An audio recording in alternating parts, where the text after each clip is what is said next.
like to call to order this City Council work session of November 17th, 2022 to order. Madam Clerk, would you please call the roll? Kissler. Here. Gage. Here. Matani. Here. Flora. Here. Gas. Here. Finnegan. Here. And the mayor's absent tonight, and Councilmember Bradbury will join us, and we'll, Okay, when she gets.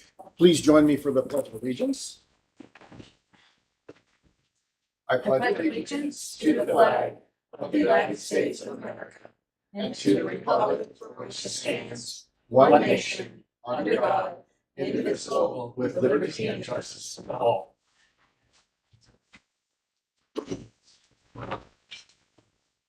The Ketchikan City Council would like to respectfully acknowledge the traditional first people of this land in Ketchikan, the Tongass Tlingit people.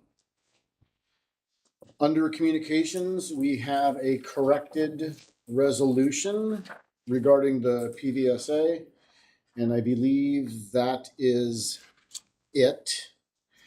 And then the four persons to be heard, the manager would like to address us briefly. Thank you, Mr. Mayor and council members. Tonight's work session prior to our regular meeting, the purpose of it is to identify the objectives of the council related to the tourism manager position. And so I want to remind everyone that really we're going to be focusing on the objective tonight. So I sent questions to help prompt the council to think about what you want to do, but really that objective is within those first 9 questions, because we would need hours and hours and hours to really get down to the detail level. Now, the answer may be a tourism manager or it may be something else. So we can't really answer a math problem without knowing what the problem was. You can't provide the answer ahead of the problem. So the purpose of tonight is to find out those objectives, because the answer could be something. It could be a position, it could be duties assigned to other staff, it could be improvement in partnerships, it could be hiring consultants. I don't know what that solution is, but that's my job, is to listen to you, identify our objectives, and then come back to you with possible solutions. So I just wanted to prompt ahead of time that the tourism manager is not the end all solution. We're not starting with the solution, we're starting with the problem. And that's what we're gonna move to. All right. Okay, and with that, let's go to persons to be heard, please. We have Judy Zingy. Can you test the mic? I think I turned it on. Test the mic. I always hated this mic. And I apologize. I just want to make sure. We can hear you. I Okay. apologize that we did not have a red carpet for the Citizen of the Year. We're working on it. I miss you too. Good evening, Vice Mayor and Council and staff. My name is Judy Zingy. I live at 525 Monroe, and of course I'm representing myself. So you may recall that I was one of the council members who voted against the RPD. I believed that we could do this ourselves. I also believed that our partners would come to the table. There was a consensus that we couldn't continue to run this the way we always had. The status quo just wouldn't cut it. I was hopeful. With other markets coming into the game, something needed to change, but we did nothing, most of which was out of our hands. COVID, staff shortage, other factors came into play. And we've watched the industry grow around us. Ward Cove, Prince Rupert, Klawock, and Saxon are coming on board. If tourism is the shining star of our economy, then why are we not willing to invest in ourselves? We have always been pretty smug in the fact that we knew the ships would come anyway. If we're not careful, we will lose what folks before us worked so hard to establish. We need new energy and drive. Someone who understands the tourism impacts, both the good and the bad, so we can mitigate the negative and emphasize the positive. I do struggle with the title of tourism manager. Seems to imply that that's an extension of the KVB. And in my mind, this is a very different position. It's more of a director of tourism development. This isn't about marketing Ketchikan. The Ketchikan Visitors Bureau is there for its members, as is the Chamber of Commerce. KVB works on behalf of its members to market Ketchikan. Their work should continue independent of this position. My thoughts on this job description: creates and manages a tourism business improvement district. permitting and remittance process, identifying remittance delinquencies, making recommendations for collections, etc. Serves as a staff liaison with CLIA, the Ketchikan Visitors Bureau, the Chamber of Commerce, state and local government agencies, attends all related meetings, collaborates with these organizations in an effort to collectively focus on how to responsibly develop and manage tourism in the city of Ketchikan. It would attend Southeast Conference and AML, develop relationships with other Southeast Port communities, foster economic resiliency to support the vitality of not only downtown, but of outlying businesses as well. Support and provide programs for community beautification so that Ketchikan remains a vibrant, attractive place to live, work, and visit. Prioritizing and addressing safety concerns from the general population, including visitors and businesses related to impacts from the unhoused population, so residents and tourists can feel safe while enjoying activities. Coordinate and promote efforts to mitigate community impacts resulting from the city's tourism economy, including excessive litter, noise, overcrowding of public spaces, trafficking, parking congestion, enforces city codes pertaining to any public nuisances created by the city's tourism economy, manage the ambassador program, develops and manages programs designed to promote public trust in the city and enhance customer service, provide assistance to customers by explaining city processes and procedures, educating the public and facilitates the resolution of customer complaints, manage and plan tourism growth. The goal should be to create a vibrant economy that enriches the lives of not just the visitors, but the residents alike. Thank you very much for your time. Thank you. Any questions for Ms. Zingy? Thank you very much. Bob Severson?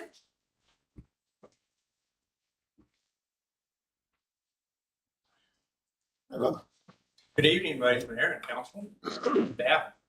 Bob Severson, 3817 Alaska Avenue.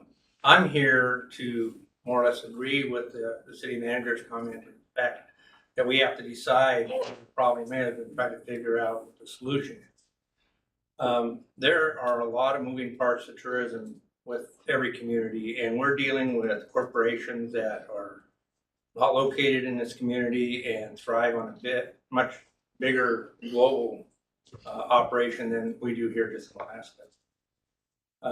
If you got to define what you can really affect, because when you talk about things like, well, ship time to port, those schedules are determined by the itinerary throughout Southeast Alaska.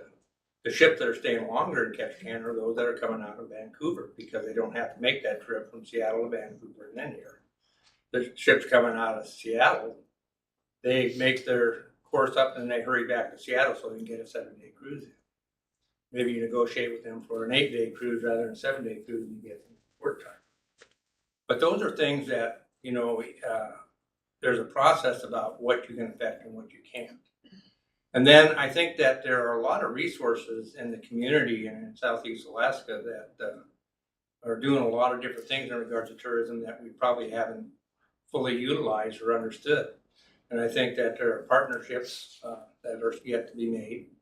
And I don't think the city of Ketchikan has done a good job in regards to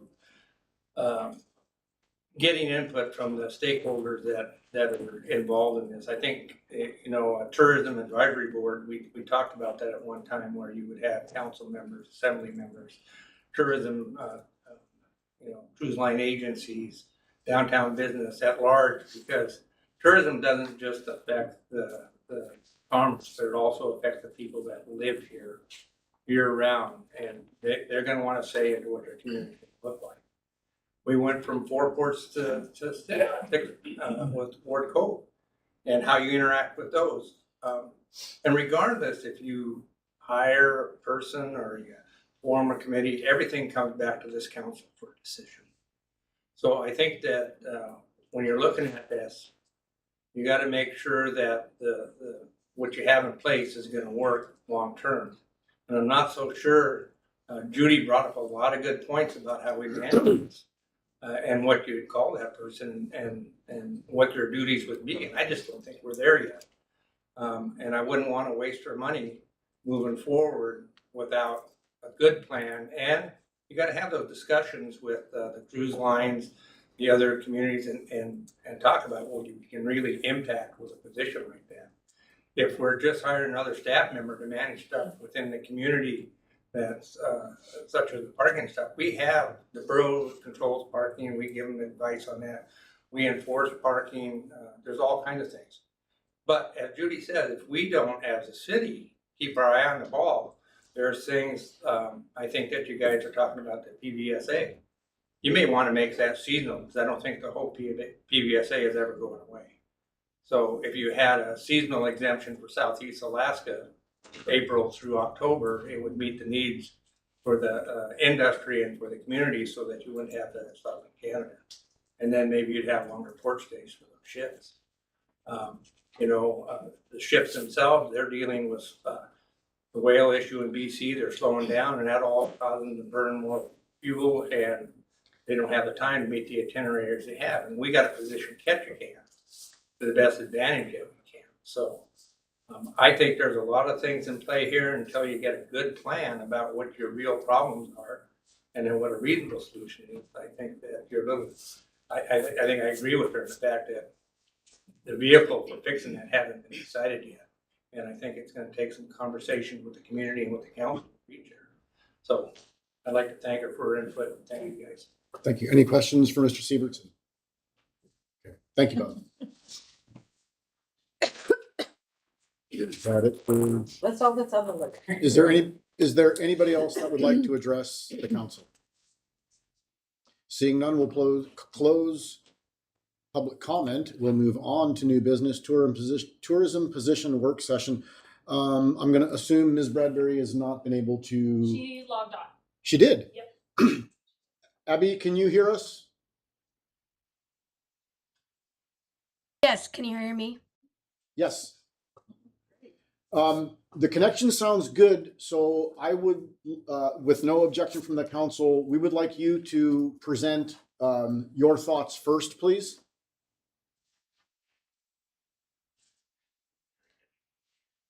Do we need? Are you just wanting me to read the answers to my questions, or where would you like me to start? I would like you to offer your thoughts and perspectives as you see fit. All right. Let's see here. Let me pull up my document. So I'll apologize first. I kind of lost my voice right now, but so the overall reasoning of wanting to bring forward something of this nature is for many reasons. We've heard in the past where staff hasn't necessarily had time to focus on future planning of the port, or working on some huge impact issues or traffic issues, or just things that come along with the tourism. And so for me, the main purpose of this position is to have someone sit at the table in all activities involved in the port and economic development aspect of the city of Ketchikan. One with particular knowledge of the ins and outs of the cruise industry that can leverage that experience to benefit the citizens in particular. I would consider this a full-time job now that we are competing for cruise business against Ward Cove and other Alaskan ports that are coming online. The overall goal that I would like to see met with this position is a long-term strategic plan that reflects appropriate fee structures for future years and services that we can offer, planning and negotiating uses of CPB funding, and maintaining the Ketchikan feel in our downtown corridor, and making sure we relay what we want to relay to the visitors that come to town. I sent Delilah my whole sheet. We can send it to the council, or she could read more in depth if you would like more. But I just feel we need somebody sitting at the table in all aspects in development, and somebody that actually has the expertise in the industry and how to appropriately negotiate with those type of companies. and can represent the community as best as we can. I know there were a couple questions or a couple statements said in the public about, this is what the KVB does. And I guess for me, a big one is the KVB markets Ketchikan as a destination for travelers. It's solely focused on marketing. They're not doing sales pitches or trying to draw in specific business. Whereas this position would work on destination development and working to draw in more business and revenue specifically at the port versus other nearby ports. And just an example that I would like to give everyone is, so there's Sea Trade. It's a big convention down in Miami that DMOs and cruise lines and cities all attend. At this particular event, KVB would be there representing, Ketchikan as a traveler's destination, trying to get, those travel agents and that independent traffic really driven there. Whereas if this position was there, it would be there meeting with current and future lines, cruise lines, sharing with them why it is most beneficial for their ships to come to Ketchikan versus Kulwak, Metlakatla, Ward Cove, Port Prince Rupert, all these other locations right next to us. And it's kind of more of a salesman style working relationship versus a marketing relationship. So I think those were my big points that I wanted to kind of just bring across. And is that kind of where you wanted me to go, Mark? Yes, that's fine, Abby. Would you like the manager to read your written statement, or would you prefer it be distributed to the council? What's your thoughts on that? Council Flora? If she would, Go ahead, Abby. Please. if she would like to read through the questions, I just sent her my answers to the 20 questions that she had sent to us. Oh, okay, so that'd be great. Mr. Counselor, I'm sorry, Mr. Mayor, I've got all my names confused tonight, but if you will, I would like to particularly read into the record Counselor Bradbury's goals, at least short-term and long-term goals, because I think that's important to us disseminating the actual objective of the position. Okay. So I'll kind of highlight some of her comments. So first I'll talk about the benefits for the citizens of Ketchikan. And Councilor Bradbury, somebody who can help stay ahead of the problems, frustrations that our community faces from poor planning, like traffic congestion.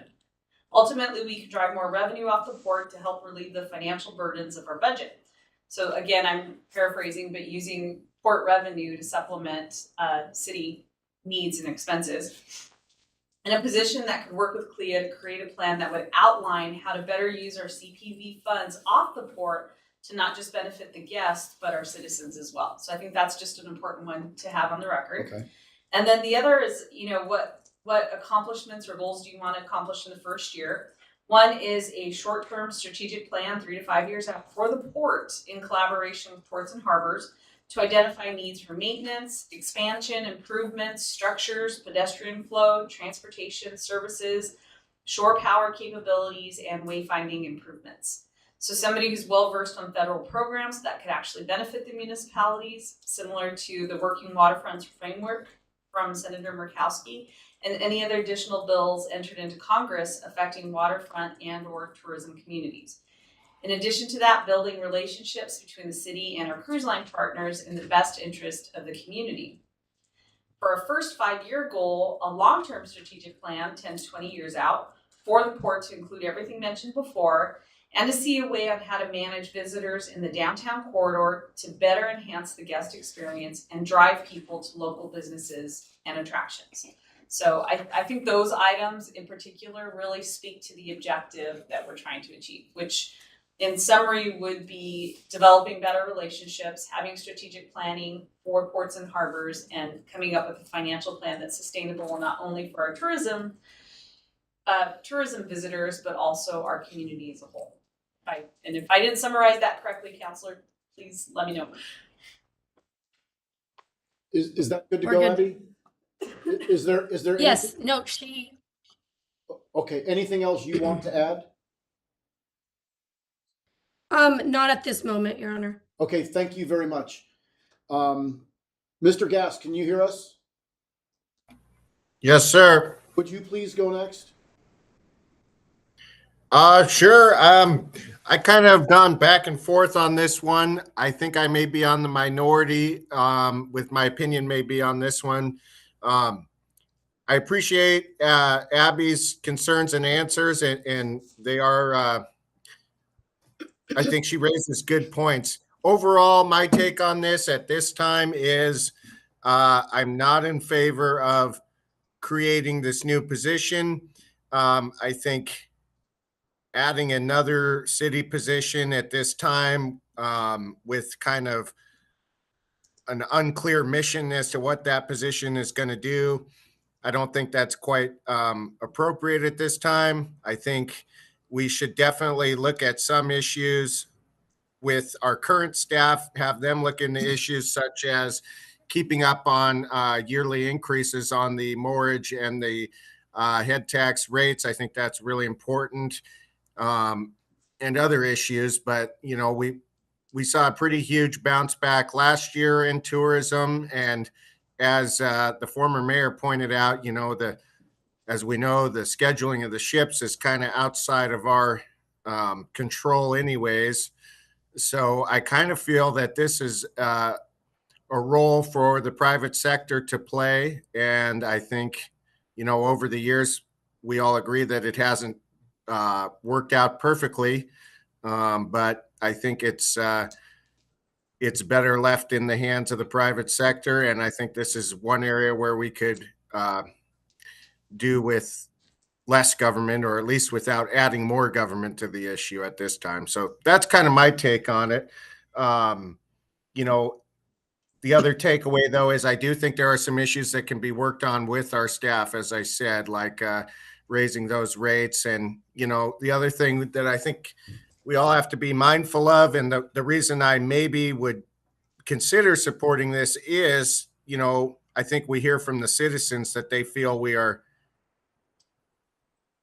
getting close to the being overwhelmed again, you know, with the tourism. It's a lot. And so what can we do as a community to protect our hometown feel and to try to keep some order in downtown? I think that's something we just have to keep looking at as time goes on and as presumably the numbers bounce back. So long of the short is I'm not in favor of adding a new position at this time, but I think there are things we can look at with current staff. Okay, thank you, Riley. Mr. Matani, would you please go next? I think I am in favor of supporting this position because, first of all, the manager's first question, why should this position exist? For years and years, from the 90s until now, we've had private sector and nonprofits and other entities that literally speak for us. We need to have somebody that represents the city council, the city management, but most of all, the citizens of Ketchikan, rather than relying on information coming in from Southeast Stevedoring, coming in from cruise line agencies, coming in from the cruise lines, coming in from the KVB, coming in from the chamber, and then trying to get all the data together and assimilating it. But if we have a person that represents the city council, the city management, and the citizens of the city, that person I would expect to be in, have a seat at the KVB, have a seat at the chamber, have a seat with CLIA, have a seat especially with cruise line agencies and Southeast Stevedoring that do the scheduling, so that we know that where things are and identify the problems and deal with them at the inception, not in mid-season in July, August, or September. So it is very critical that we have somebody that has not only our total support, but a collaborative working with all these different various agencies and come to the city council, come to the city management, gauge the pulse of the citizens and act on behalf of the city of Ketchikan that's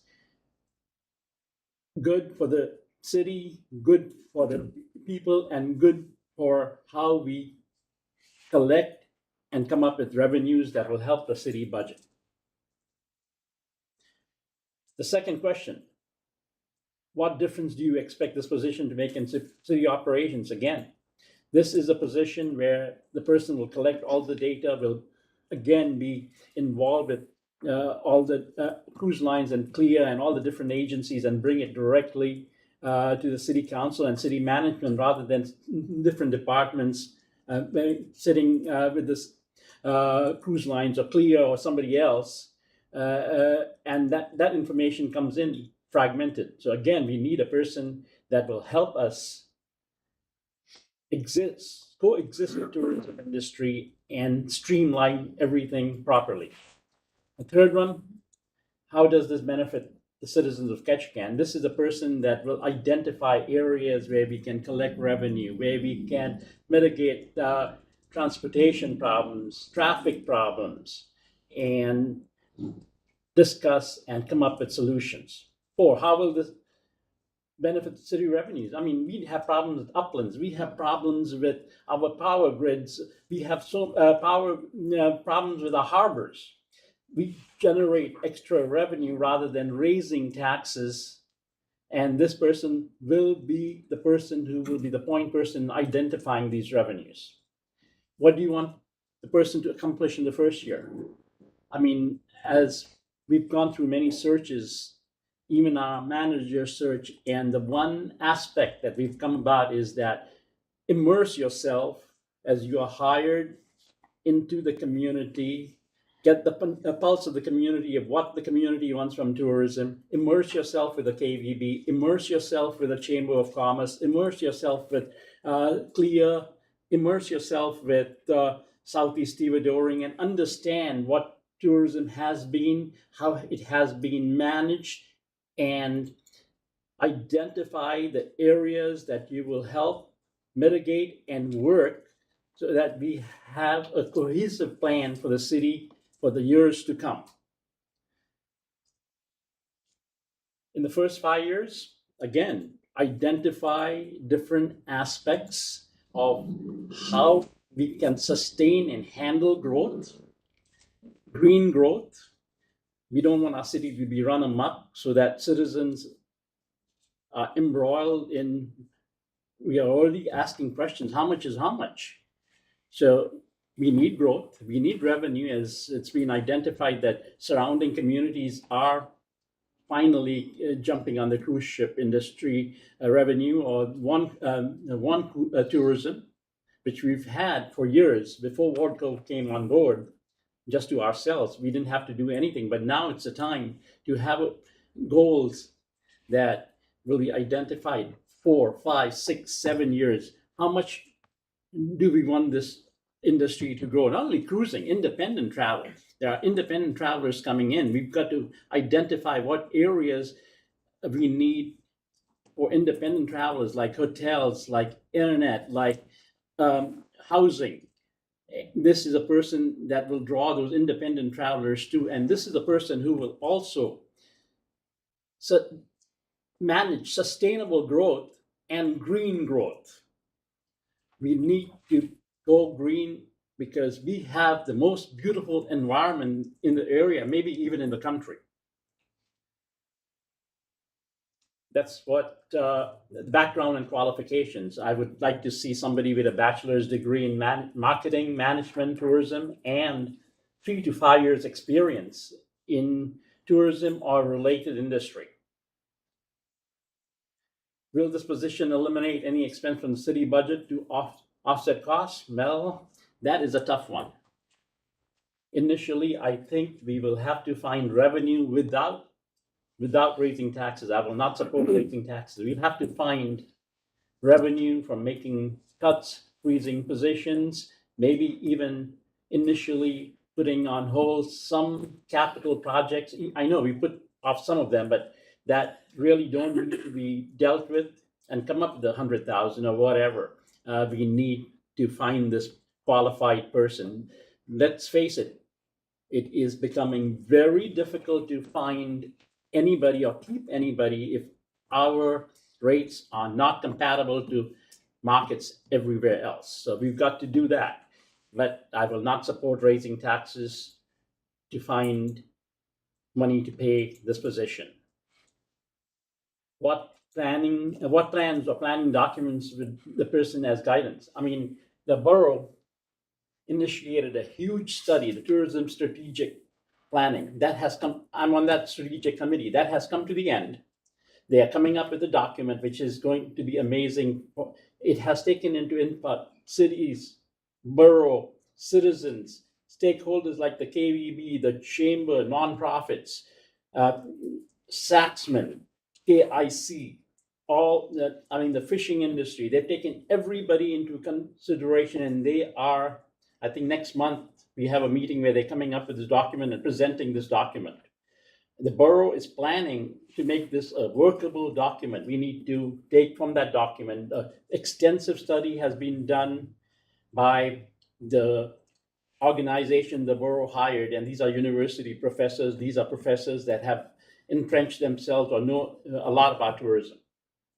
That, take into account the KVB, take into account the chamber, take into account the nonprofits, and CLIA and Southeast Stevedoring, and formulate a policy document without having other sessions and coming up with these documents exist. Use these documents to define the position. Use this document to take us further. That's all I got, Your Honor. Thank you, Mr. Vitale. Councilmember Gage.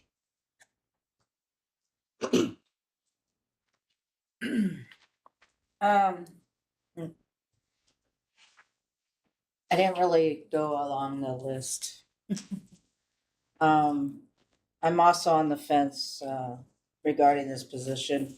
Although I think that I don't believe this is a position that's going to be overnight. It's going to take a while. So actually having the conversations over a course of what could be a year more is a good thing. Because for the last 8 years, there have been concerns about too many, too large, and growth, the effects on the health and well-being of the community, and who is responsible for the pressure upon that community, our infrastructure, our water, sewer, garbage, internet, phone, and streets. It's been proven that sales tax and more people can no longer be dependent on pay for the needs of the community to accommodate visitors adequately.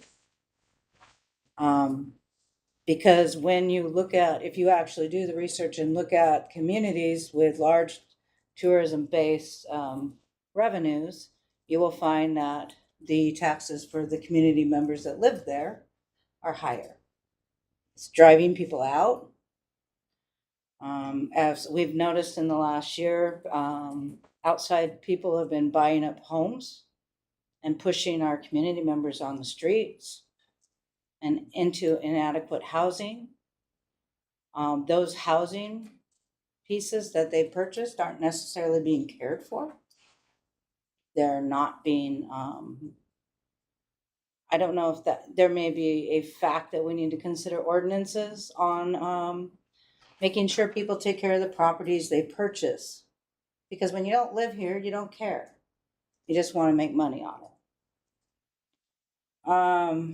I believe that we need somebody who has well over 5 to 10 years of experience negotiating with large cruise industries and advocating for the community as a whole. I also believe that we need somebody, if it is our management team, it is our city management team, this needs to happen sooner, not later, which is the funding for infrastructures. The fact that, the community should not have, our taxes should not go up to pay for a port that benefits the cruise industry. So, CPV funds, we know that, well, no matter how much money we make off the port, we can't afford to continue the maintenance on that port, which was part of the RFP. So now we're still got a $15 million project, which I'm sure is double now, if not more, of methodic protections that have to be done. I know that we need somebody who can negotiate the use of CPV funds for the impact on all aspects of the city, from water, sewer, streets, down to, although it's borough, transportation. I believe that there needs to be somebody that can implement ordinances on these buses that they no longer can use in other communities due to the fact that there is a green law and pollution laws. So then they bring them here because we have none. So I think that is somewhere to start. And that's something we can do, the borough can do.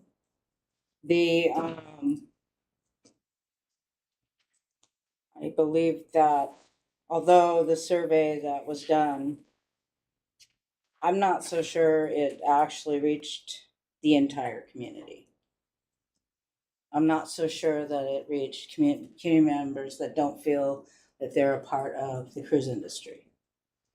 I don't believe that the Ketchikan Visitors Bureau is an agency that benefits the entire community. It benefits the people who pay for membership. It benefits the people who have businesses within that agency, which is fine. However, that does not benefit the people who live here, who may not feel that they're impacted or have any part in the tourist industry. I know that I took the survey, and I shared it, but I'm not sure. I'd love to know how many people actually took it. A lot of people that I talked to felt that it was none of their business or not part of something that they wanted to do. It's like, which is sad because really it is your business. It's your port. It's your community. I think that we need to develop a standard operating procedure. I know that there's we have that, but I also think we need to have a better understanding and less adversarial working relationship with our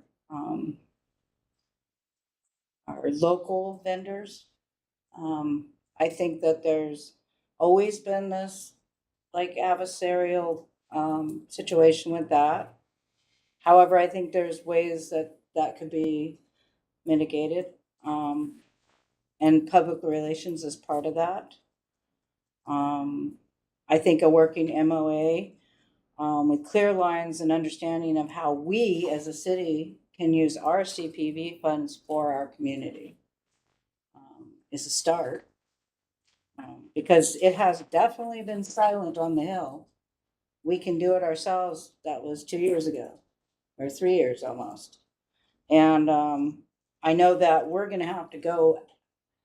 We have to be more proactive in that area because obviously they are not coming to the boat. I also think, and I just from doing some research and just noticing in the past year, the smaller cruise, and just before COVID, the smaller cruise agencies that are coming to town, the smaller ships, that's an area that we don't necessarily have. Don't always necessarily take as a benefit. But I think that we need to also take a look at Juneau's new, they're looking at how they can serve the smaller cruise industry better. And, for that small piece. I'm still I don't believe this is a position that taxpayers would be paying for because it's part of the port, so that would definitely be paid for out of CPV funding, which at this point we can't use for anything other than the port.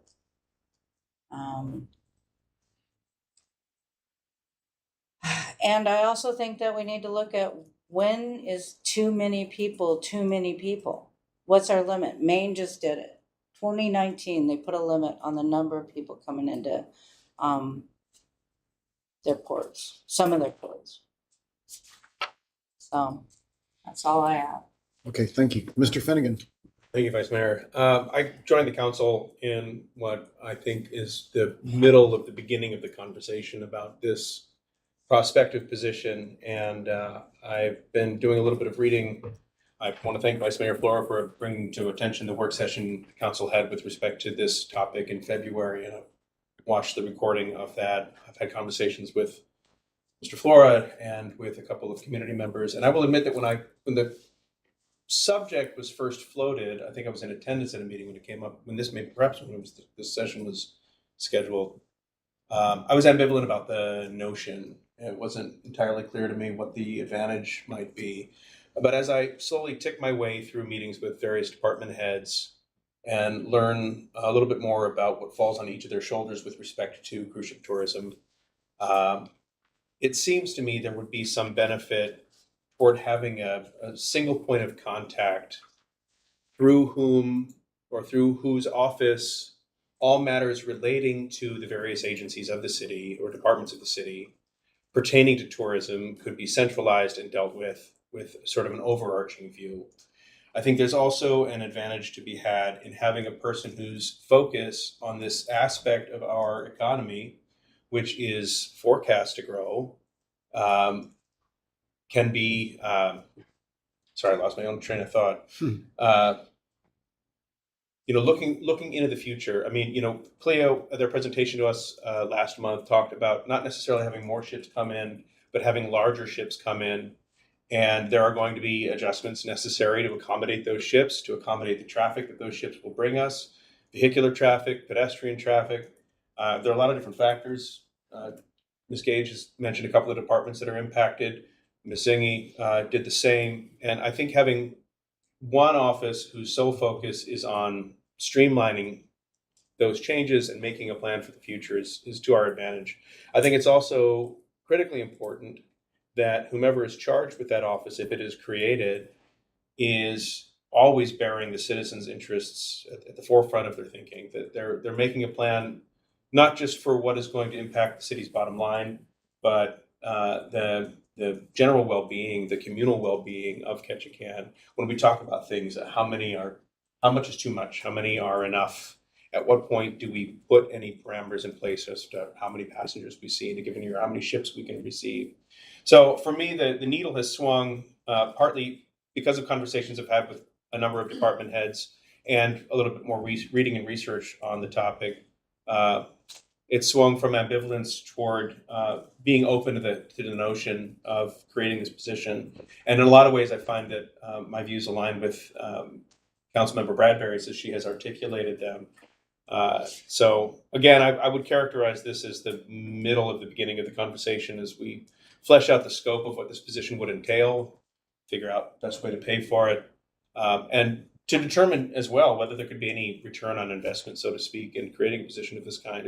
If a person in this role could develop new relationships, discover new business opportunities, even find new grant funding opportunities, we may find that in long term, whatever small investment we make on this part of our economy may grow by virtue of us having dialed it into one focal office. So I find myself more open to the concept than I was when it was first presented to me. And I don't think I'll go through my answers to the questions largely because, a lot of what I've written has already been spoken to, but I'm interested to hear what the scope, the role, the nature of that role might be. Okay, thank you. Ms. Gissler.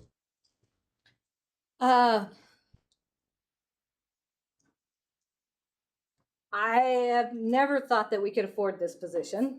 Said that last year. I'm still saying it now. It is a very good idea.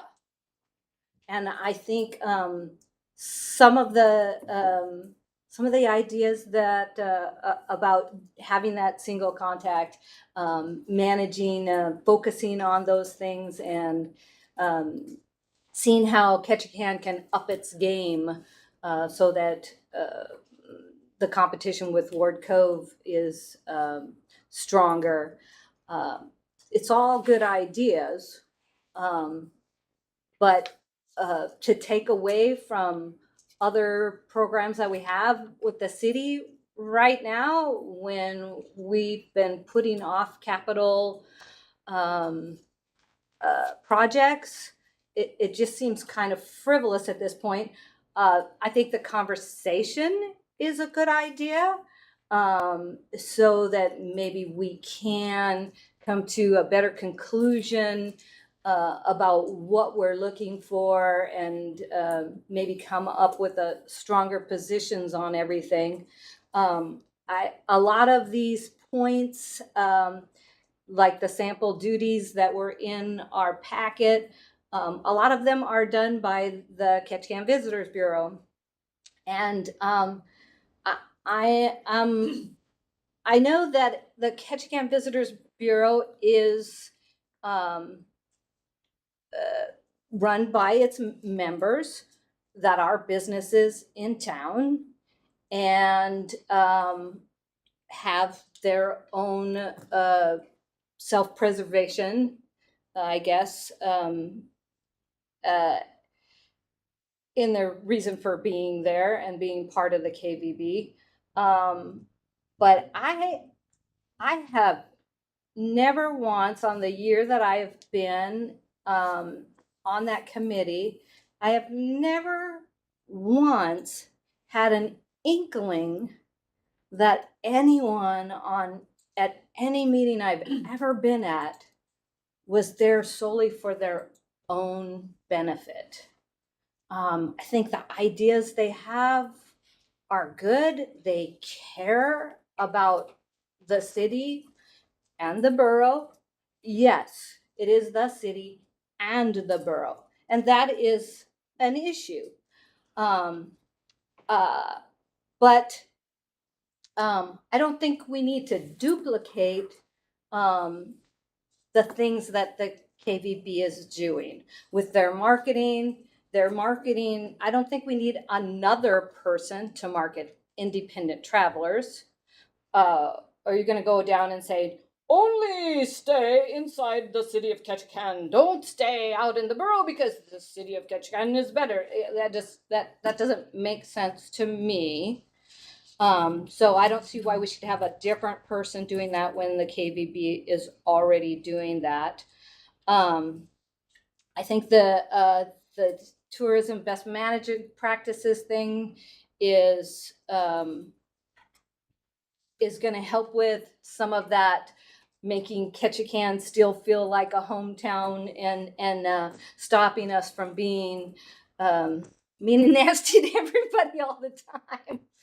I have just taken up that chairmanship this week, and so I'm hoping that's going to move forward a little bit better, because I'm going to do it.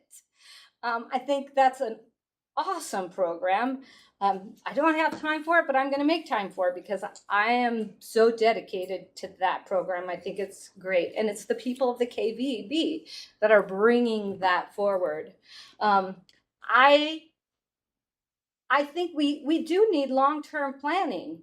And I know, gosh, I don't know, was it back in the 80s or 90s where we were talking about, what are we going to do about cruise ship travel? Are we going to limit it? Are we going to do this? I mean, the talk's been going around for years and it never really quite goes anywhere, and nobody ever quite makes any decisions.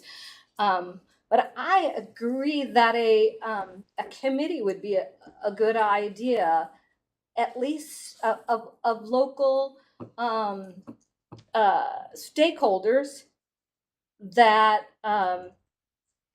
figures out, what do we need? What do we think we need? Not just the people around this table. I'm sorry. I mean,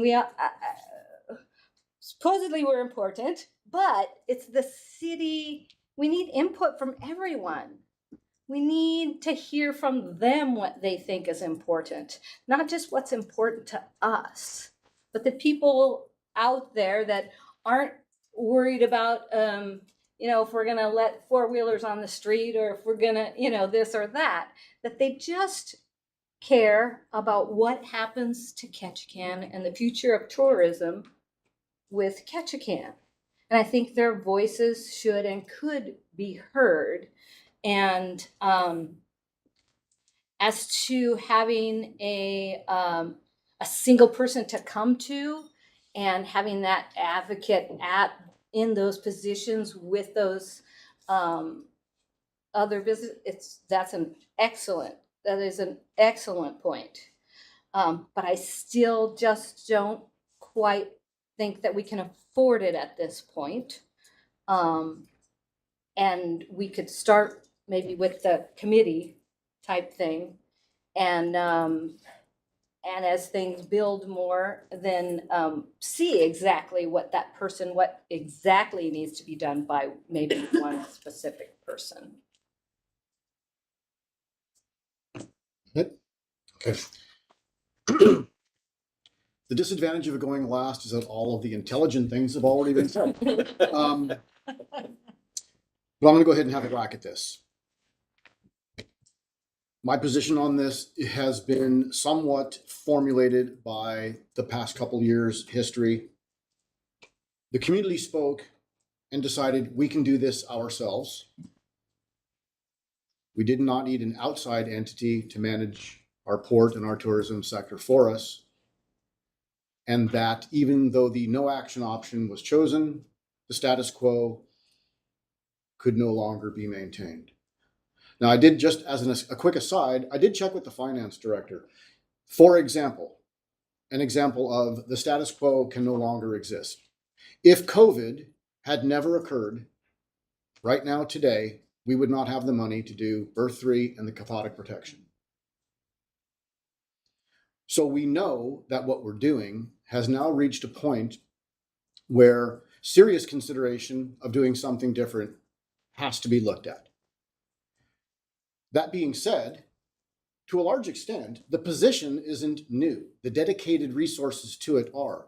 Haven't we always, to some respect, had a tourism manager? My position is yes. It resided within the city manager's office. And they did a fine job.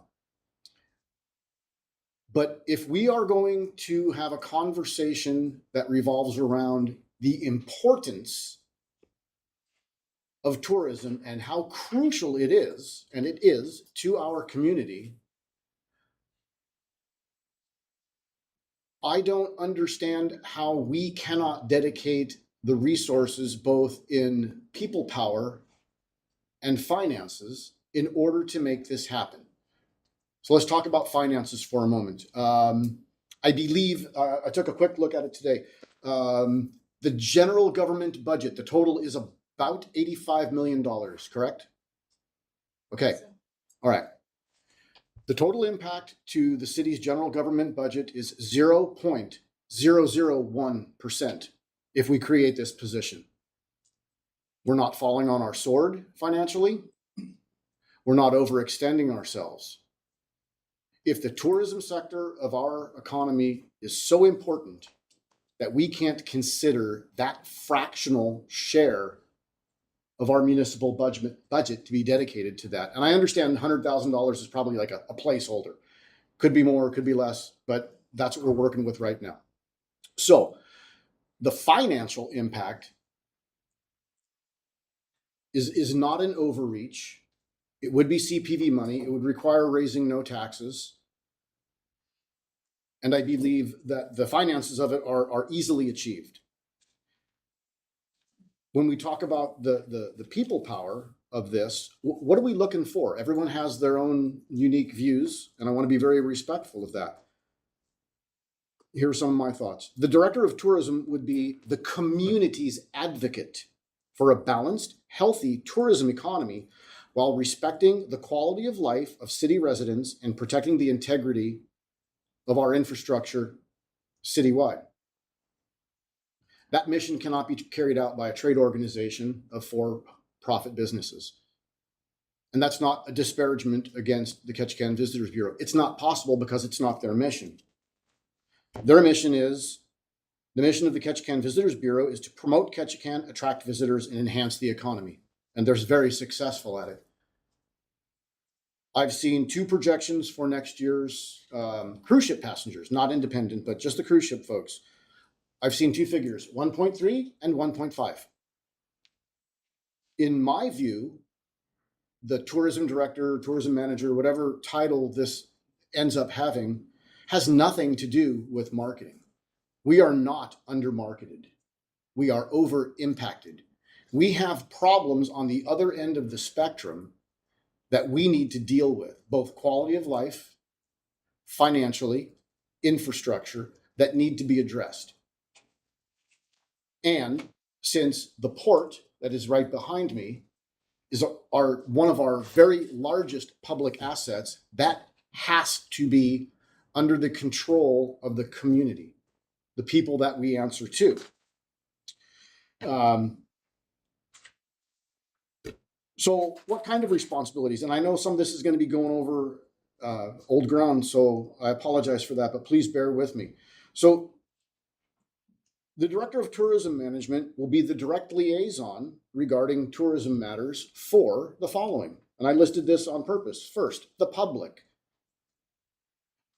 In the 6 years I've been doing this, sometimes, in my view, I believe the ownership of that asset escapes us and escapes a certain portion of our community. And so this is a good discussion to remind us who actually owns the Port of Ketchikan. And it's everybody in town. And we need to dedicate the resources and the people power to have that person that the public can come to. Who else would this person interact with? The borough, Saxman, PLEA, the Ketchikan Visitors Bureau, the Chamber of Commerce, the Ward Cove Group, other Southeast Port communities, local and state agencies, local tourism-related businesses and stakeholders. There would be a wide array of people and organizations for this person to have interactions with. What are some of the things they might be doing? They would work very closely with the port director and other department heads, public works, finance, ports and harbors. Someone pointed out that our staff already carries quite a burden, or workload, I should say, in dealing with matters of the port, matters of tourism in general. This position, if created, that person is going to work collaboratively, of course, with all the department heads, answerable to the manager's office. What kinds of things do we need to be looking at? Well, tourism growth, capacity, and limits is a conversation that will need to happen probably in the not too distant future. I don't think anybody here tonight knows, and we're not going to decide, what is the top number. But I think the obvious answer is it's not unlimited. At some point, we as a community are a finite resource. So that's a conversation that, while unpleasant to some, is essential that it occur. Logistics and transportation. We know what a 17,000 passenger cruise ship day looks like downtown, and it presents a lot of challenges to the folks in tourism, no doubt, who are trying to run their tours through town and pick up their passengers, and to the people that live here year round, to the citizenry that own the port, that their 4-minute transit through downtown is now 27 minutes. That matters. Environmental concerns. I've been approached about noxious fumes from buses quite a bit recently. Litter, congestion, things like that. The community needs, and the other stakeholders needs, a single point of contact to go and bring their concerns to. Do we want to hear from the stakeholders? Absolutely. That's why I listed the public first. I would love to see the results of this, the borough, the community survey and the work that those organizations have done. There's one of your planning documents. We rely on a vigorous, healthy, robust tourism economy. And it's done a lot of very good things for this community, but it has left, as a result, the byproduct of that has been some very significant quality of life impacts and the slow degradation of our infrastructure, in part, not entirely from tourism, but they have had a role in impacts to citywide infrastructure. What kind of person are we looking for? Here's some of the attributes that I came up with. You need somebody that's a negotiator. You need somebody well-spoken, who knows who they work for, a true advocate for the community, who can sit across the table from industry, from local stakeholders, from anybody, and advocate and negotiate on behalf of the community. Yes, they're going to be answerable to the manager. Yes, things will come to the council, but that person is the first point of contact and can take an enormous amount of burden off of city staff that now has to deal with those types of things. Experience in transportation and logistics would be really, really helpful in this. The ability to evaluate complex contract language, I believe, would be an attribute. I think a background in tourism is really valuable, although I don't think it is the most essential attribute, although it would be super valuable. We need somebody with the ability to develop plans and strategies independently that accomplish the department's mission. I have a sample mission statement. I'm not going to burden council with it tonight. I also believe a very important attribute of this position is independence. And here's what I mean by that. If this position is created, I think it is an imperative that that person be at arm's length from the industry.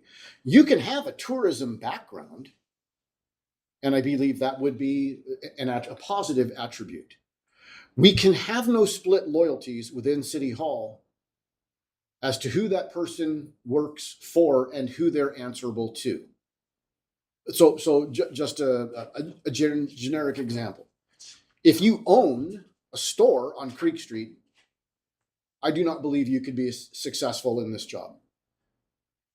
I owned a business, okay, in a much different sector than tourism. But there are some universals in small business. The most important business in this town is the one you own. And if a person has a vested interest and they make their living off of tourism and they're selling on the ships and they have partnership arrangements with CLIA, that person would not be fit to serve the community because their loyalties would be split. If they have a tourism background and they're not in tourism, then more, all the better. We have had tourism now generationally in our community, and we have reaped many rewards. But as tourism has matured, we have also suffered some impacts that we no longer can ignore, not discuss, and not provide some remedies. This position, while a lot of the challenges and problems that we have already been identified. We've talked about some of this stuff for years. So I'm not a huge believer that we need to go back to square one and identify what it is that's going on that concerns us. I think we have a very strong baseline of both the things that are positives and the things that are not so positive about tourism in our community. I think we have a good baseline to build this, to craft this position from. I want to be very respectful of the budget. I understand we don't have enough money, but you are talking about one of our most important endeavors in our community and such a small fractional share of the general government budget that I don't believe that the financial implications, I don't think it's a top 20 concern whether this position ends up being created or not. So that's what I have. So I suppose that would actually bring us to the conclusion of the work session. I'm going to ask the manager for comments or if there's other things that she is looking for. Mayor Pro Tem, if you would allow me to summarize what I think you just communicated to me as a council. Please do. I think the number one problem is that you've expressed the port revenues do not support or help the citizens of Ketchikan, and that's your main concern. So that's our first problem is the port revenues do support the port. It's not sufficient, obviously, to even do what the port needs to do. But ideally, what you'd like to see happen is those port revenues help the citizens of Ketchikan. And that could be through CPV funding, that could be allowing us to use that funding for other infrastructure that supports that tourist trade. And so that's the first thing I'm hearing is the port is not being a fully utilized asset to support Ketchikan upland or our infrastructure or our people or our citizens or our residents. The second is that we have not developed partnerships that are of full benefit to the city. And I'm not saying that all our partnerships fall into that category, but what I'm hearing from you is that we need to ensure that partnerships that we make with other agencies, whether they be tourism or tourism related, those partnerships have to benefit the city, not just the trade or the industry. We need to focus on improving tourism and citizen experiences as a whole. We need to articulate and plan for sustainable growth and diversification and resiliency within our tourism economy to include long and short-term planning, ordinances that protect our quality and way of life as well as benefiting our residents, and looking at the number of visitors that actually come to our community. And lastly, I'm hearing that the council does not feel we've been laser focused on tourism. So we're passing out those duties and those issues and the problem solving and piecemealing it throughout our departments. And you want to see somebody who's solely focused as a single point of contact. So those are the 5 main objectives that I've received from your discussion. And if I'm wrong, or if I heard that wrong, let me know, or if you have something to add. Well, just real quickly, I'd like to give any and all council members an opportunity to respond to your evaluation. Ms. Hang on, Riley. Ms. Gage, and then you, Riley. Okay, thank you. Yeah, I think you kind of nailed it a little bit. I think that it's not that the departments and the city management office is doing a horrible job. I just think with everything we have on our plate, having a point contact who can navigate and negotiate for the benefit and not with split loyalty. I think that's important for the benefit of the community. And when I refer to benefiting the community, I mean that we're not supporting the port for a multi-billion-dollar industry, that they are paying their fair share into what they impact within our community, and they have not been doing that. I wanted to bring up one thing I forgot to bring up, which was I do believe that I wouldn't say a committee, but I think an advisory board that's made up of not only the people within the industry but within the community. Like we have an advisory board for the library, we have one for the museum, and we have other advisory boards. So I think, I think it's good to have, like with the hospital, because you have that voice, and then you have people, other points of contact who can bring concerns and information to the table. And I think for a long time, and I think the best analogy ever made was Mr. Flores' analogy of we can use CPV funding to build $1 million bathroom, but we cannot use that funding to support the infrastructure that is the water and sewer that bathroom uses. The people are paying for that. So, and I think that is where that's where it's got to stop. The other area is, and I just lost my train. But for the most part, that is my biggest concern. And I also think Mark nailed it on the head, is that it should not be a position that's doing what KVB is doing. It's not about marketing, it's about negotiating fair usage of CPV funding and paying the payments for the infrastructure that they inundate. You can ask the garbage guys. Summertime, they're scrambling. And water and sewer. So,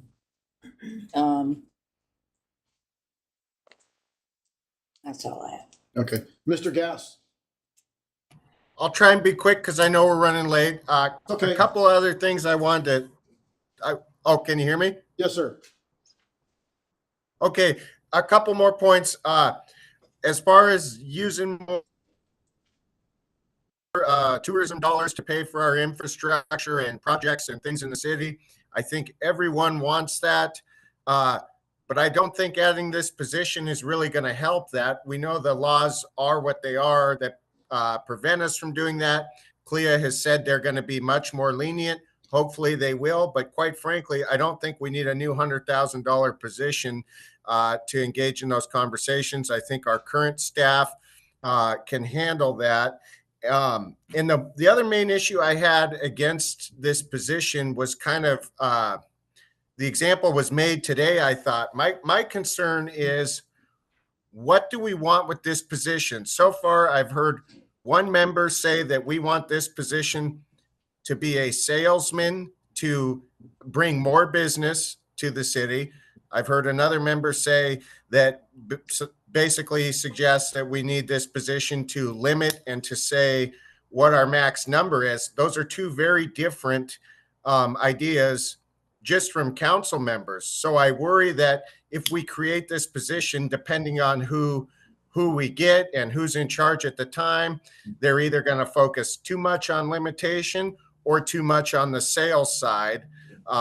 So I think there's some unintended consequences there. I just don't think adding to our bureaucracy with, more money, albeit out of the port fund, for a new position when we don't quite even agree on what we want this position to be, I don't think we should do that. So I think some of these issues that we've raised can be taken on by staff. And I did also want to say, I'm not a tourism guy. I've never had a direct tourism job, but I do disagree with the statement that tourism and the port doesn't work for our citizens or help our citizens. I mean, we all know many citizens who either own businesses in or work in the tourism industry. And the last 2 prior years showed us what it does to our economy without the tour industry. So I agree. There should be a limit on how many people is enough. But also it's definitely important to keep it going. So I just think we all have different visions. I don't really see adding a new high-paying position as the solution right now. And I think the new port manager ports and harbors director who was recently hired at a very healthy wage, I think that they have a role in this too on some of these issues. So I think we should look at solving the issues with the staff we have. Okay, thank you. Abby, are you still with us? Yes, I am. Do you have any other comments that you would like to make? No, I think Okay. everyone really laid out some really good points. And, one thing that keeps hitting home here is we have a multi-million-dollar port that's bringing in people that are, funding our general government budget, and we have nobody working on it or managing that particular entity. I mean, we have multiple managers over in KPU, again, an enterprise making money as well. So I just don't see why we would, want to manage one and not manage another when they're all bringing in adequate funds to fund the citizens' services. I mean, the sales tax that is, generated, that helps pay for a lot of our general services that the citizens get a benefit off of. I think they could benefit more off of it, the citizens, but I just think it's time that we get serious and manage an enterprise appropriately. And that's it. Okay, thank you. Anybody else have any comments that they wanted to follow up with? Okay, go ahead. I'm Yes. sorry, Mayor Pro Tem. Yes. What I will do is summarize what I just said. Yes. And send it all to you to make sure we're all on the same page regarding our objectives. And then I've already got some ideas brewing in my head. I'd like to meet with staff and then come to you with possible solutions that meet those. So this discussion will go on now that I have an idea, and I'll get that summarized to you. But I would like to meet with staff to talk about some possibilities of what we can present to council. Good. I was going to ask that we get your written summary coalesced of our thoughts tonight. All right. Well, that looks like that brings us to adjournment. So the chair will entertain a motion. Motion to adjourn. We are adjourned. Don't go anywhere, folks. I would like to call this regularly scheduled meeting of November 17th, Ketchikan City Council to order. Madam Clerk, would you please call the roll? Kissler, Here. Gage, Here. Bradbury, Here. Matani, Here. Flora, Here. Gass, Here. Finnegan. Here. All right. Please join me for the Pledge of Allegiance. I pledge allegiance to the flag Of the United States of America and to the republic for which it stands, one nation, under God, indivisible, with liberty. justice for all. The Ketchikan City Council would like to respectfully acknowledge the traditional first people of this land in Ketchikan, the Tongass Tlingit people. For communications, we have just a revised resolution, right, on the PV. I brought it up before, we're at the wrong meeting. So just a revised resolution on the PVSA. That's it. Are there any persons to be heard? Is there anybody in the audience who didn't sign up who would like to speak to the council? Okay. Well, I've got good news. This is a first, In a very long and we're time. going to try to make a habit out of this. We'll see if there are any objections, but I would like to move items 6A, appointments to boards and commissions. New business, item 7A, resolution number 22-2869, the joint resolution of the Assembly and the city about the PVSA. And 7B, accept procurement of the Trimble X7 3D laser deal. All to consent, which would, if the council approves this, we'll go through the consent agenda and then we'll move on to vouchers. Yes. Can we have the vouchers? I know. We Are we- can't have I don't think that. we can. I don't think we can. I don't think I don't think we're allowed to. You know, No, we can't. So, are there any objections? Folks, don't let me down. no. No. Okay. Madam Clerk, would you, oh. Move so to we- consent. Okay, consent. Second. Second, it's been moved and seconded. Any, please read the items, Madam Clerk. I'm so excited. Approval of minutes, regular city council meeting of November 3rd, 2022. Financial and compliance audit for the year ending December 31st, 2022 with Tusher Walpole LLC. Exempt the procurement of an extra hop reveal network security system from the competitive bidding written quotation requirements of the Ketchikan Municipal Code IT1 and authorize a budget transfer for the telecommunications division. Change order number 1, final to contract number 2217, Padmont Transformers, General Pacific Inc. A budget transfer, Public Works Solid Waste Division, contractual service, machinery and equipment, maintenance services, repair of a hook truck. Liquor license renewal application, 49er Bar and Liquor Store. Appointments to boards and commissions by Mayor Kiefer. Resolution 2869, a joint resolution of the Assembly of the Ketchikan Gateway Borough, the City Council of the City of Ketchikan, and the Council of the City of Saxman, urging the federal government to reform the Passenger Vessel Services Act and exempt the procurement of Trimble X7 3D forensic laser scanner components, licensing and training from Frontier Precision from the competitive bidding written quotation requirements of the Ketchikan Municipal Code, establish a contingency amount, approving a budget transfer from appropriated reserves of the Forfeiture and Seizure Fund to the Police Department's 2022 Capital Improvement Program software and establish the Investigative Law Enforcement Software Capital Project. Very good. Discussion. Seeing none, Madam Clerk, please call the roll. Gass, Yes. Finnegan, Yes. Gage, Yes. Bradbury, Yes. Flora, Yes. Matani, Yes. Kistler. Yes. Okay, that passes. That moves us on to vouchers. Parnassus Books, $19.99. Your Honor, Yes. I move for the approval of vouchers to Parnassus Books in the amount of $19.99. Second. It's been moved and seconded. Discussion. Seeing none, Madam Clerk, please call the roll.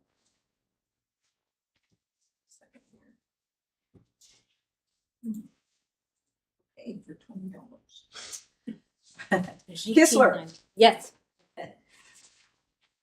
Gage, Yes. Finnegan, Yes. Bradbury, Yes. Matani, Yes. Flora, Yes. Gass. Yes. Did I miss anybody? Don't think so. Give me my move. Okay, vouchers passes. Managers report. Mayor Pro Tem, Mr. Chairman, council members, you've got the reports listed for all the divisions and departments, our schedule, our sales tax reports, our utilities reports, and our department reports. I do want to add to that, to what's included with your packet, a few of our good news items that are happening this week.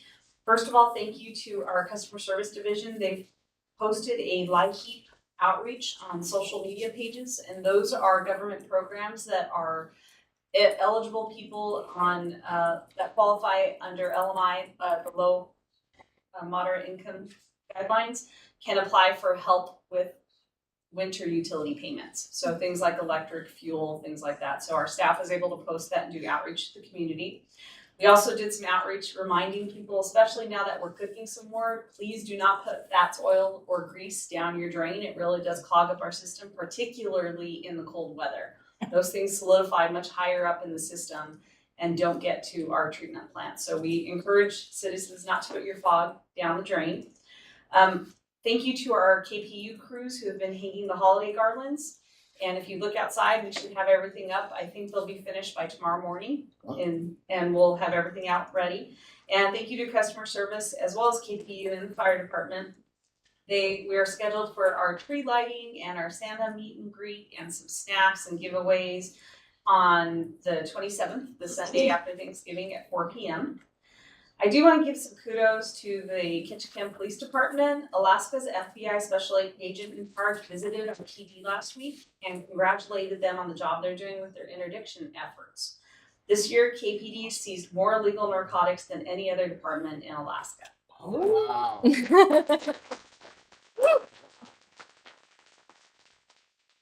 And then another thank you to our KPU TV crew. We received a message from K High's wrestling coach for our coverage during the latest wrestling tournament. And I'll quote, He said, "Your crew is amazing. They did such a great job and it looked wonderful. I had a bunch of parents and coaches tell me that they were getting messages about how great it looked on TV, and it was another level that wrestling hasn't been given. So I appreciate you so much. Thank you. And it was a phenomenal night because of you guys." So that was a great kudos for our staff. And then I'll send you just an activities report. I won't go over all my activities for the last 2 weeks, but just so you know what I've been up to. Lots of meetings. Well, thank you. City clerk's file, None, Your Honor. city attorney's file. Nothing, Your Honor. Thank you. Future agenda items. We are on a roll. Okay. Mayor and council comments. Abby, would you go first, please? Yes, I just want to follow up on what Manager Walsh comments about our staff and the things that they're doing. I've heard a lot of good comments lately about they just feel like they're seeing a lot more activity. And I don't know if it's just being broadcasted more than normal, and that's awesome because our staff is doing a lot of stuff for the community, and it's nice to see them get recognition for what they're doing. Other than that, that is all I have tonight. Thank you. Riley? Yeah, I apologize for not being there. I had to make an unexpected trip to Juneau for work, so at least I'm here on the internet. I really appreciate the work session. I think that was good to be able for everyone to get their opinions out. As usual, it seems like we have quite a variety of opinions on it. So how we're going to go forward, hopefully we can all give and take a little. Just take one more quick moment to express my opinion on that, which doesn't align with everyone's. But like I said, I think, we talk about the budget. Granted, the money for that position would come out of the ports and the port fund. But still, I think adding a position when we have so many different and disagreeing ideas on what we want that position to be, I just think it'd be better to look with what we've got now and work with that. So that's my take on it, and looking forward to starting the budget here soon. So hopefully we all can come up with some creative ideas how to maybe make the budget to where we don't have to raise taxes for a while. That's all I got. Thank you. Thank you. Jay? Thank you, Mr. Mayor. Thank you to the staff. Thank you to the manager for coming up with this work session. I think it was very informative that we all expressed our opinions. But towards that end, I think a tourism manager will coordinate with all the citizens of Ketchikan, all the departments that are now burdened with doing different things with the tourism industry, with CLIA, with Southeast Stevedoring, with the KVB, with the chamber, with the stakeholders. That will come under one umbrella. I think as our tourism grows and as there is scuttlebutt in the community where we are talking about how much is how much, all this coordination, we need one person to do. We can't have different departments which are already overburdened, running all over the place, and trying to come up with solutions. If there is one person in office, this is a worthwhile expense because we've got now competing communities like Walla, like Ward Cove, like Prince Rupert that are going to jump onto tourism. So we need one person. I think that department head is very critical. I mean, KPU, very, very enterprising agency, very profitable agencies, as Ms. Bradbury said, has so many managers. We're asking for one manager under one roof to be a coordinator. I think it's very critical that we have that. We all have opinions, understandable. We have varying opinions, but we can come to a consensus. We've always been able to come to a consensus to do the right thing for the citizens of Ketchikan. On my second point, I've been here for a year now on the city council. And if you look through the agenda, in many, many cases, we come up with exempt procurement I think it's time we start looking into putting out competitive bids for these procurements, because there are new technologies out there. They could be, I mean, by going to the same companies and not looking elsewhere, can we find out whether we can save money, and have new technologies, or are we just comfortable with going to the same companies just for the sake of that? I think it's time we start looking elsewhere as well, because there are plenty of saving opportunities and many new technologies with different companies. I think I would like to see that happen too. And that's all I got. Thank you. Jen Lee. Yes, I think that this is a great start to, developing a plan for, somebody that could, be a potential benefit to our community. I don't think that we can continue to do what we've been doing for the last 30 years, with a growing industry that we have today. It worked, but, it was, and go back to the RFP, it was one of the reasons why we looked into that, because we're bleeding. And we do need someone that can negotiate these things for us. The other thing, considering this great, lovely request to the federal government to change the Vessel Service Act, I think one of the things about that 252-year-old Oh, yeah. document is that document is what binds our hands on what we can do with our CPV money. And if we're gonna negotiate, that is the key point of saying it's time. Definitely that document is old news, needs to go away or needs to be revamped, so that the community can benefit from the funds. And I've been saying for years is that when that 250-year-old document came into play, it had to do with goods. It had nothing to do with human bodies and people. It was to protect double taxation on goods. It has nothing to do with people, but it's been used to basically hamper how we use our CPV funds to support our community. Oh, but great meeting. I don't think I've ever been here in 8 years where we ended in such a short period of time. I'll take the credit. It's all your fault, Mark. Jack. Yes, thank you. When I was running for this, it did not take long at all for me to become a cheerleader for the city of Ketchikan, for the community of Ketchikan after my arrival here about 10 years ago. And when I was campaigning or running for the seat, one of the things that I spoke to with some frequency was wanting to get my head under the hood, so to speak, and get into the mechanics of how this city functions and what makes it tick. And this last month or so, serving on the council and meeting with different department heads has given me exactly that. And it has been a little surprised, but also tremendously rewarding to meet with department heads and their staff members who are passionately devoted to what they do, see the role that their department plays, not just within the city's functioning, but also in the community at large.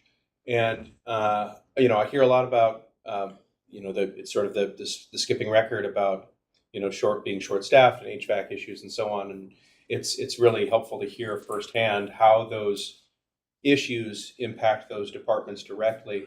But I am just incredibly grateful to have the opportunity to be in the archives of the museum. Where yesterday I spent some time with Dan Lindgren at KPU and the telecom department, getting into the brains of how our internet works and getting into the actual machinery. It's a fascinating enterprise. And I know I'm only just creeping now through the coals on my way toward the fire that is budget.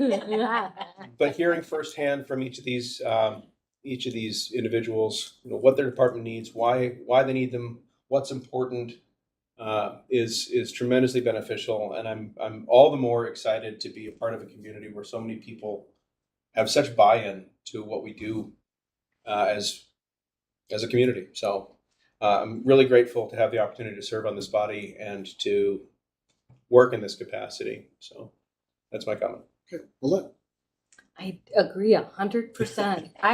It was amazing. I mean, it's still fresh for me. Just the excitement for the job.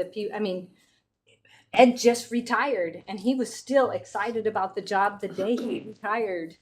I remember him introducing me, even though we had met before, but not in that. It is amazing. It is so wonderful to have managers that love what they do and love where they live. It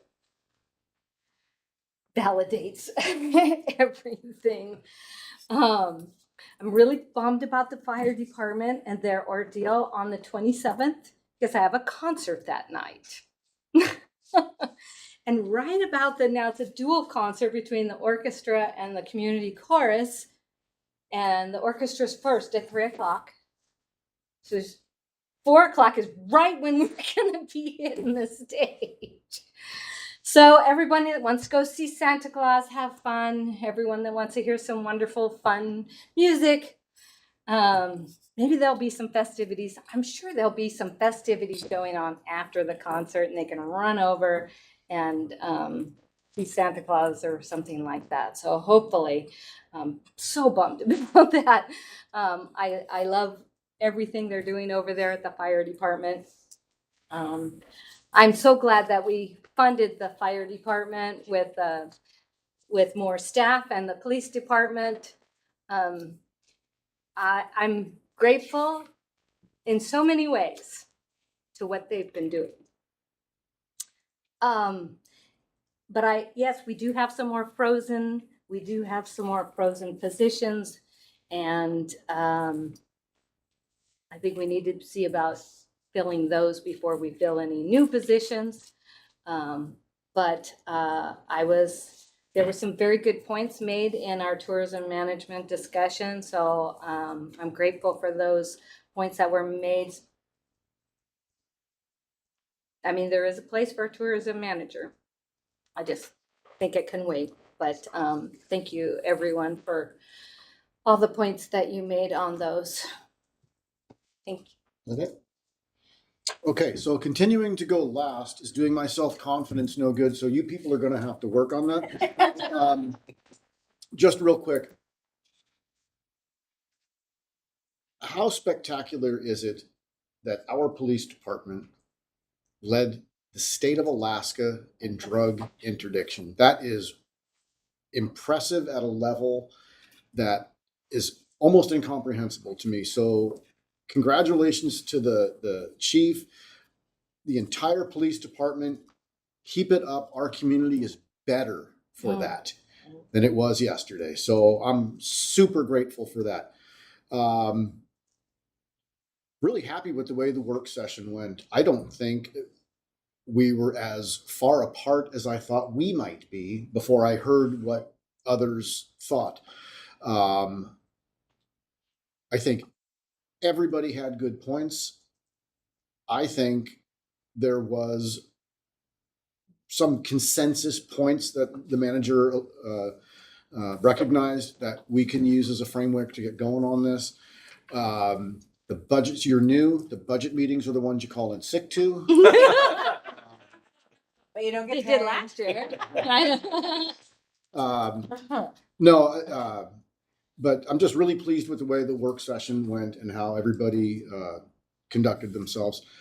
And I've got nothing further. So with that, Adjourn. that's that.